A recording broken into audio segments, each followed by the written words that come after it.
You ask Tiger to solve. This deals with linear equations with one unknown.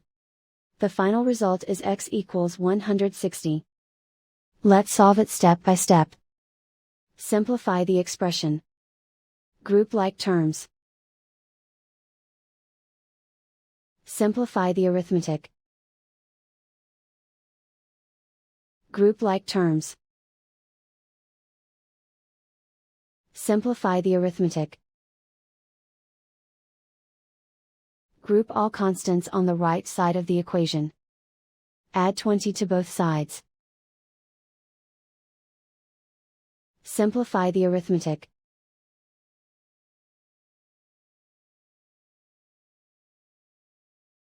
Isolate the x.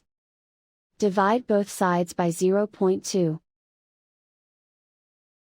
Simplify the arithmetic.